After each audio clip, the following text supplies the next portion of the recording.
Euh, Nous continuons notre série de rencontres sur le sens du mot amour, qu'est-ce qu'aimer?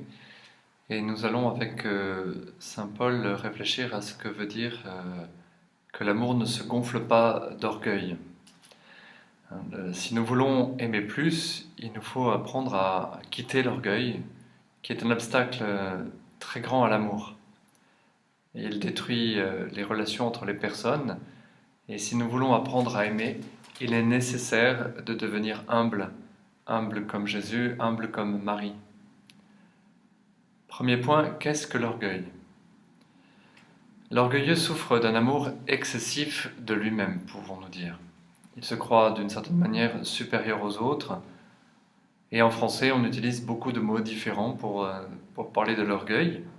L'amour-propre, la superbe, la fatuité, la gloriole, la suffisance, la vanité, le dédain, l'arrogance.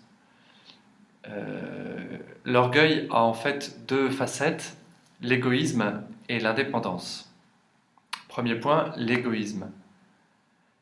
Woody Allen disait « L'égoïste, c'est celui qui ne pense pas à moi ». L'égoïste, d'une certaine manière, c'est celui qui vit pour lui-même. Il est au centre de tout et tout est pour lui. Lors d'un dîner entre amis, quelqu'un expliquait « Cette année, je finis ma thèse, puis l'année prochaine, je commence une licence en sociaux en cours du soir. Si j'ai le temps, je m'inscris aussi à des cours d'anglais et l'interrompt sa femme. Et nous, dans tout ça, il est tellement l'égoïste au centre de tout que Dieu et les autres sont évacués. Il n'agit ni pour l'amour de Dieu, ni pour l'amour des autres, mais uniquement pour lui-même. Cela peut nous arriver. Deuxième aspect de l'orgueil, c'est l'indépendance. C'est la face la plus cachée de l'orgueil. L'indépendant est celui qui contrôle tout et ne veut être contrôlé par personne. Il maîtrise son existence, il ne demande pas conseil et ne fait que ce qu'il veut. Le curé d'Ars disait « Lorsque nous péchons par orgueil, nous disons au bon Dieu que nous sommes indépendants de toute chose. » La suffisance est un synonyme de l'orgueil, c'est le péché du démon. Il sait qu'il n'est pas Dieu, mais ne veut pas dépendre de Dieu, il veut se suffire à lui-même. En ce sens, le démon est l'orgueilleux avec un grand O, l'orgueilleux par excellence. On dit souvent que l'orgueil est un péché capital. Mais pourquoi dit-on cela? En fait, l'orgueil est le péché capital. D'abord parce qu'il est à la racine de tous les autres péchés. Nous lisons dans le livre du Siracide, au chapitre 10, verset 13, « Le commencement de tout péché, c'est l'orgueil ». C'est la traduction de saint Jérôme. Ensuite, l'orgueil se faufile partout, dans nos bonnes actions, il se glisse dans nos meilleures intentions. Troisièmement, l'orgueil est spécialement dangereux et il est dit dans le livre des Proverbes, « Dieu résiste aux orgueilleux, aux humbles il donne sa grâce ». Quel mal est donc l'orgueil pour mériter d'avoir comme adversaire non un ange, ni d'autres vertus, mais Dieu lui-même? L'orgueil s'attaque à Dieu en personne, écrit Jean Cassien. Donc l'orgueil est un péché capital, c'est même le péché le plus grave.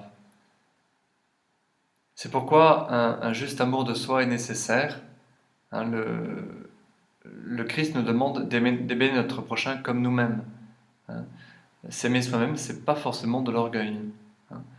Il faut trouver le bon amour de soi, ni en se survalorisant, ni en se dévalorisant. Quels sont les remèdes à l'orgueil? Premièrement, il faut pratiquer l'humilité. C'est le remède le plus évident, car c'est la vertu opposée à l'orgueil. 3 manières de pratiquer l'humilité, 3 exemples. Tout d'abord, accepter les petites humiliations de la vie. On dit qu'il faut beaucoup d'humiliation pour faire un peu d'humilité. Il n'est pas évident de poser des actes d'humilité en réalité. Par contre, il nous arrive tout au long de la journée de recevoir de petites humiliations. Elles sont parfois injustes, mais on peut choisir de les accepter pour devenir un peu plus humble. Pour qu'une petite humiliation porte un fruit d'humilité, il faut qu'elle soit acceptée extérieurement, donc ne pas se défendre, ne pas se justifier, mais aussi et surtout intérieurement, consentir à cette humiliation en acceptant la part de vérité qu'il peut y avoir dans cette situation, dans cette parole humiliante et même injuste. Jean Guiton, grand écrivain de l'Académie française, que vous connaissez, raconte qu'il visitait souvent un humble prêtre. Le jour de l'an, ce prêtre, dit à Jean Guiton, « Prenez votre chapeau et vos gants. Nous allons faire nos visites aux grands de ce monde. Nous irons d'abord voir le maréchal Foch. Il ne nous recevra pas, j'en suis absolument sûr. Nous verrons un vague aide de camp. Ce sera une première humiliation très utile. Puis nous irons à l'Annonciature. Monseigneur Serretti ne sera pas là, où il nous y conduira. Ce sera délicieux. Enfin, nous monterons les étages de Paul Bourget. Il nous recevra avec un sourire amer. Nous reviendrons ravis. Ce sera la joie parfaite. Et c'est ce qui arriva, dit Jean Guiton. Au retour de ces affronts, le père Blazenet rayonnait d'insatisfaction. Deuxième manière de cultiver l'humilité, c'est de débusquer la fausse humilité. Nous confondons parfois humilité et mésestime de nous-mêmes. L'humilité ne consiste pas à se déprécier, à répéter en boucle « je suis nul »,« je ne sais rien faire ». Ça, c'est de la mésestime de nous-mêmes. C'est un péché contre le juste amour de soi. Jésus, qui est pour nous l'exemple de l'humilité, n'avait aucune mauvaise opinion de lui-même. À aucun moment on ne voit Jésus se déprécier. Dieu nous a donné en fait des talents et il nous demande de les reconnaître, de les accepter, de les mettre en œuvre. Comment reconnaître nos talents et nos qualités tout en demeurant humble? Eh bien, il suffit de rendre grâce sans cesse au Créateur à qui nous devons tout. L'exemple le plus éclatant de cette attitude, c'est la Vierge Marie. Elle ne succombe pas à l'orgueil d'avoir été choisie pour être la mère du Messie. Et dans son champ d'action de grâce, le Magnificat, elle rend tout à Dieu. Elle dit à la fois « toutes les générations me diront bienheureuse », mais parce qu'elle sait que le Puissant a fait pour moi des merveilles. Ensuite, il faut savoir se montrer vulnérable. L'orgueilleux tient absolument à garder sa façade intacte. Il ne veut pas paraître faible ni demander d'aide. L'orgueilleux maîtrise tout et ne veut être méprisé par rien. Au contraire, celui qui reconnaît qu'il a besoin d'aide, qu'il a besoin des autres, entre sur le chemin de l'humilité. Voici une anecdote. Une sœur avait perdu sa maman, une religieuse avait perdu sa maman, mais ne laissait pas voir sa peine et s'interdisait de pleurer. La mère supérieure dit « Je n'approuve pas cette sœur. J'aimerais mieux la voir pleurer comme une enfant, sa chère maman. C'est stoïque de ne pas pleurer, mais ce n'est pas humain, ce n'est pas humble. Le Seigneur a pleuré sur Lazare. C'était son ami. Pleurer ne fait pas de peine au Seigneur quand ce sont de vraies larmes de douleur, de joie, d'amour et de repentir. »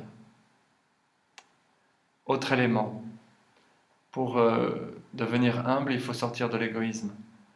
L'égoïste est profondément orgueilleux.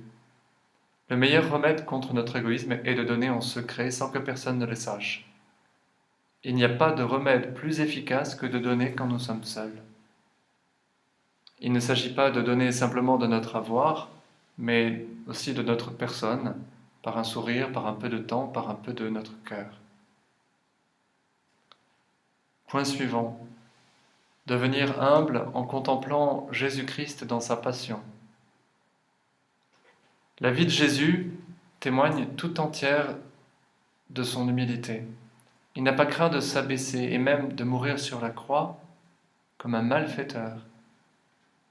Dans l'Épître aux Philippiens, au chapitre 2, saint Paul écrit « Ayant la condition de Dieu, il ne retint pas jalousement le rang qu'il égalait à Dieu. Mais il s'est anéanti, prenant la condition de serviteur. Devenant semblable aux hommes, reconnu homme à son aspect, il s'est abaissé, devenant obéissant jusqu'à la mort, et la mort de la croix. C'est pourquoi Dieu l'a exalté. Il l'a doté du nom qui est au-dessus de tout nom, afin qu'au nom de Jésus, tout genou fléchisse, au ciel, sur terre et aux enfers, et que toute langue proclame Jésus-Christ est Seigneur, à la gloire de Dieu le Père. Dans le troisième mystère douloureux, nous méditons sur le couronnement d'épines. Et l'on demande à ce moment-là la mortification de l'orgueil. Jésus ne craint pas de perdre la face aux yeux des hommes. Par son humilité, il nous guérit de notre orgueil, comme le montre ce texte de l'Épître aux Philippiens. Si nous nous abaissons par l'humilité, Dieu nous élèvera. C'est ce qu'il a fait pour le Christ. Alors demandons les uns pour les autres et pour nous-mêmes de grandir toujours en humilité, de lutter contre nos réactions d'orgueil, en sachant que c'est le combat de toute une vie. On dit même que notre orgueil mourra un quart d'heure après nous. Mais la grâce de Dieu est puissante et peut nous rendre véritablement humbles dès cette terre. Pour partager ensemble sur ce topo, quel est le point qui vous a le plus touché dans ce qui a été dit? Et quelles petites décisions pouvons-nous prendre chacun pour grandir dans l'humilité?